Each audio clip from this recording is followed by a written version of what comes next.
always fascinated me. I've had the great privilege to interview a lot of well-known, very successful leaders, achievers, all walks of life. And I'm not going to name drop, but I mean, I've interviewed A-lister after A-lister after A-lister, and I tell you that to point out that the reason that I enjoy it is because there's a reason why they're at the top. And I like to know what they think, and I like to know why they think it.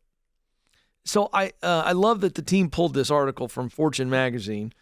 This is there are some excerpts from an interview that the CEO of Apple, Tim Cook, recently shared about what he is looking for. What are the non-negotiable qualities of an employee at Apple? And he was sharing this on a podcast called At Your Service. Now, Tim Cook has been the CEO since 2011. Apple continues to be one of the most valuable companies in the world. And let's be honest, Tim Cook has done a really good job following a legend, an icon, Steve Jobs. So does it mean I agree with Tim Cook on everything? Who cares? Who cares? The guy has done a good job. So I'm interested.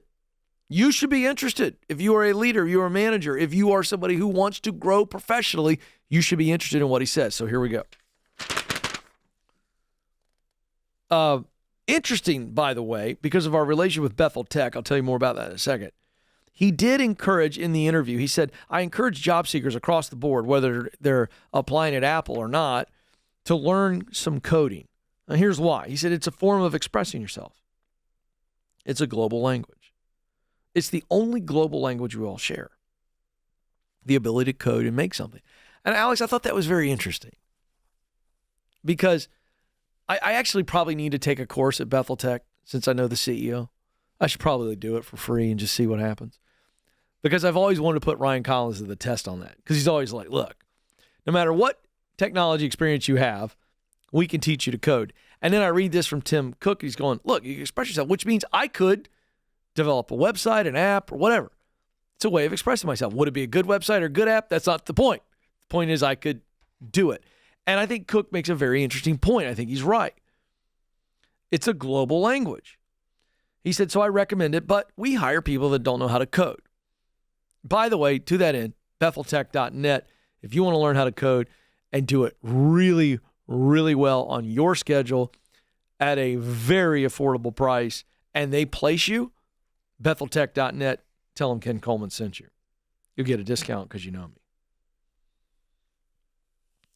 So he goes on into the interview and he talks about a few traits, and I want to pull these out because this is straight from Tim Cook, but I am in such agreement with it that I think you, as you're listening and watching this, need to score yourself, and then I'd go get your leader or some coworkers to score you on these traits. Because the good news about these traits is every one of them can be developed. You can go from zero to hero. Here we go. One is collaboration. And I'm a big fan of this.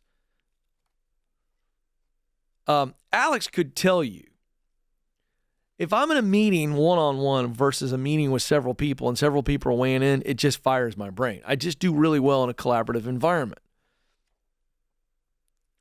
And this is what Tim Cook said about collaboration, CEO of Apple. He says, can the candidate really collaborate?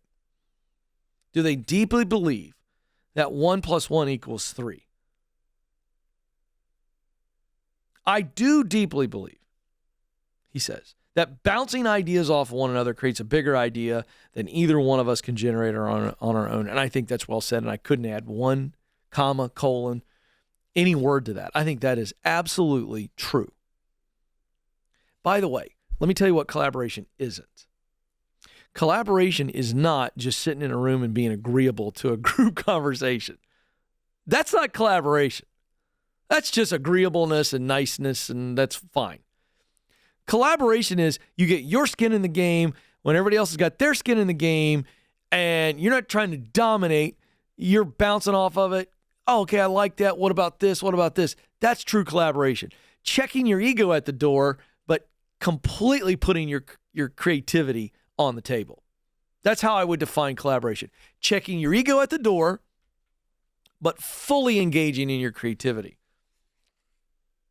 Second, he says curiosity is also a trait that he loves to see.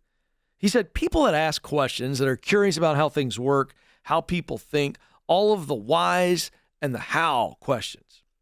Boy, my mom would be laughing right now. She told me one time when I was probably 3 years of age, couldn't speak very well, and she was about to punish me. Now, this is back in the day. Some of you millennials and Gen Zers can't conceive of what I'm about to tell you. But this was back in the day where you got spanked. And this was back in the day when you rode in the front of the car without a seatbelt and a car seat. Hey, you think how crazy that is right now. By the way, the dashboards back then were metal. If you got in a wreck with your kid was going to die. There were some consequences, not an 8-point harness and the kid sitting backwards inside of an air bubble, just to point this out. So this was back in the day when you got spanked. And so my mom was about ready to spank me. And by the way, I'm 3. And my mom's the nicest person on the planet. Some of you are going, holy smokes. So true story. She had a little Tupperware spoon, Bob. And when I say spank, it was a swat on the butt cheek, one little swat. It left a mark that gets you in jail these days, but I was fine. It stung, but I knew it was coming, Alex. And so she famously said that I looked at her sobbing. I went, let me tell you one question. That was my famous phrase. Years later, I would write a book called One Question. Let me tell you one question. I didn't want to ask anything. I wanted to tell her something in the form of a question to try to get out of the spanking. You get that? So just a little fun story there. But from my early days, I've always been the what, why guy. I drive Alex nuts with my what and whys. But it's a great quality, curiosity. Next on the list, creativity. Cook said this about creative people. He said, we're looking for people that can see around the corner. Ultimately, we want to create products that people can't live without, but that they didn't know they needed. So I wrote those words down in my moleskin. I wrote down collaboration, curiosity, and creativity. Pretty simple. That's what he said. But you know what you can do with all those? You can learn to do each one of them. You can learn how to collaborate and get great at it. You can learn how to be curious. You already have it in you. You can just feed the fire. And you know what else you can do? You all have creativity. Every one of us is creative. Some more than others, yes. But can I feed that creativity, my unique way of being creative? Yes, I can. So you want to stand out in the world today? These soft skills. By the way, leaders, you want to develop great people, start training them in the areas of collaboration, curiosity, and creativity. And I think you're going to get a whole lot more out of it. I really do. I think it's that simple. Wow. Tim Cook, good stuff. This is the Ken Coleman Show. Press on.